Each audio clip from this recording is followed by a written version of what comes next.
The soldiers being sent to fight this war are not asking whether they will survive. They are asking something far more dangerous. Why are we even there? That question is now spreading through the American military faster than any official can contain it.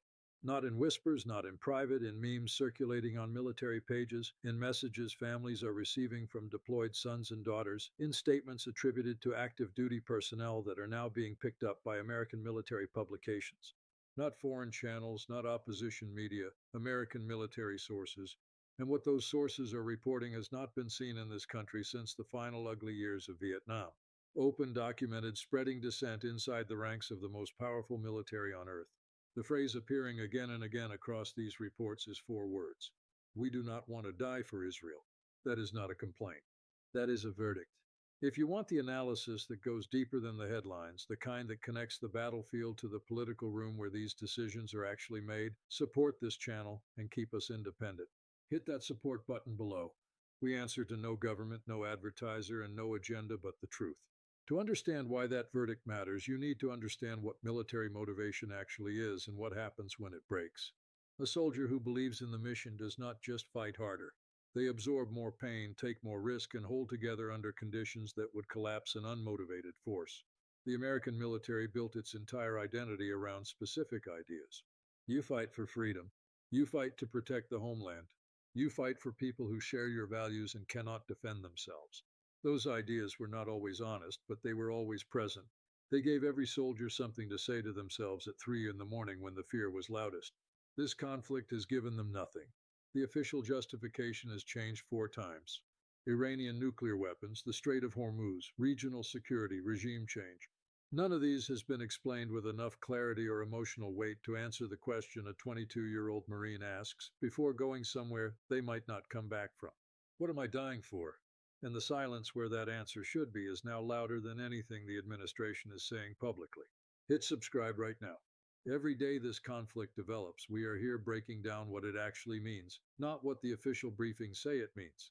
The specific reports now circulating are not rumors. They are documented assessments from inside the military apparatus.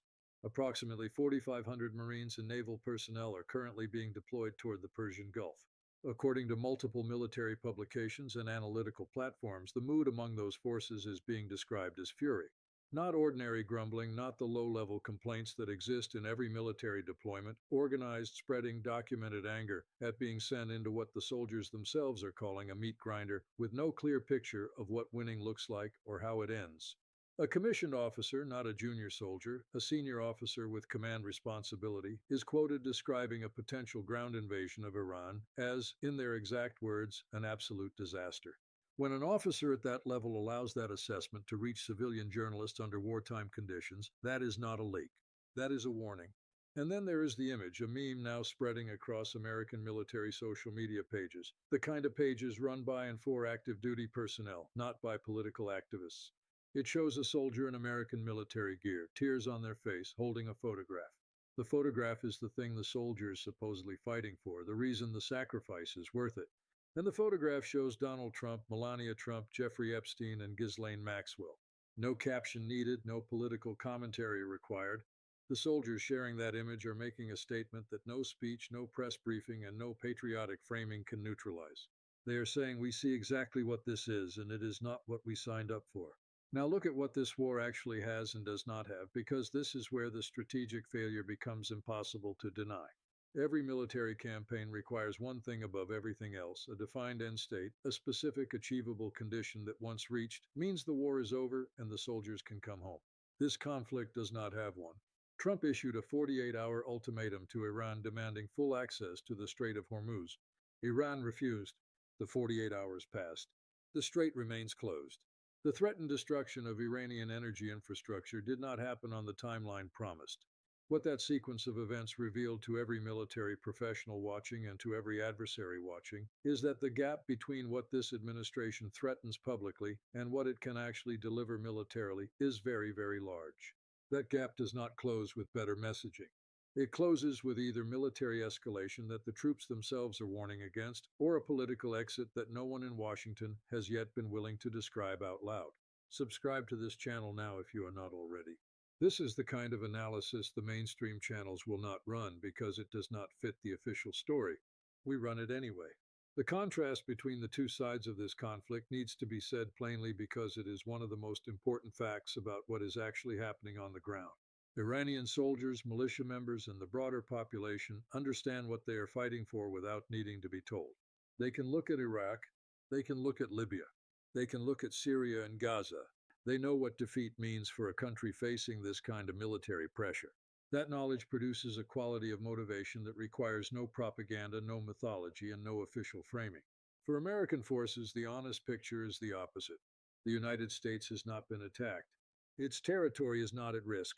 The costs, aircraft losses, destroyed bases, energy prices rising at home, $100 billion funding request that will come out of domestic programs are landing on American shoulders. And the primary beneficiary of the campaign, by the assessment of the soldiers themselves, is a foreign government. That asymmetry in what each side has at stake does not resolve through military superiority. Throughout history, the side fighting for its existence has consistently outperformed the side fighting for objectives with no direct connection to the lives of the people doing the fighting. Trump's public behavior during this conflict has made every one of these problems worse. He called into an Israeli television channel and promised the total annihilation of a country of 90 million people. In the same call, he complained that NATO has done nothing, as if the mutual defense commitment of the NATO Charter were optional, while demanding support for a war no NATO member was consulted on, no NATO member endorsed, and that Germany, France, Italy, and Spain have all explicitly stepped back from. NATO has pulled its advisors from the Middle East theater. The Secretary General, asked to defend American actions, gave a response that journalists in the room described as visibly strained. This is not allied hesitation. This is allied withdrawal from a conflict they did not agree to and do not believe in, mirroring almost exactly what is happening inside the American military itself. There is one more layer to this that goes beyond the immediate battlefield, and it matters more than anything else being discussed publicly right now. The American military operates on a principle of civilian control. Soldiers carry out the decisions of elected leadership. That principle exists for good reasons, and no one serious is arguing against it. But civilian control has never meant that military professionals cannot assess a campaign honestly and communicate that assessment. What is happening now is not a coup. It is not organized insubordination. It is the military equivalent of a check engine light. Experienced officers communicating through the only channel still available to them, leaks and unofficial statements, that the vehicle being driven at high speed toward a ground invasion of Iran is not mechanically capable of surviving the journey. Trump's response to that warning has been to replace the officers giving it. A military that has had its senior leadership purged under wartime conditions for being insufficiently enthusiastic about an operation that the remaining leadership privately considers unwinnable is not a military operating at its full capacity. It is a military being managed for appearances while the operational reality underneath continues to deteriorate. Here is where all of this lands. 6 weeks into this conflict, the strategic objectives have not been achieved. The military is in open dissent about the purpose and viability of the operation. The financial cost has passed $100 billion. Public support is split and falling. The regional coalition is dissolved. Russia is providing targeting intelligence to Iran. China is supplying the components Iran's weapons are built from. And the administration is now moving toward a ground invasion that its own officers are calling a disaster. The first war in this conflict, the war for the story, the war for the reason, the war for the belief that makes soldiers willing to die, was never fought. The administration assumed military action would create its own meaning. That assumption was wrong. And a military democracy cannot sustain an expensive, undefined, unpopular war fought by soldiers who do not know what they are dying for in service of interests they increasingly believe are not their own. History has seen this before. It does not end well for the side that lost the narrative first.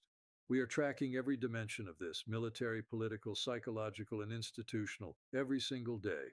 Subscribe to this channel now. Share this video with anyone trying to understand not just what is happening, but what it means and where it is going.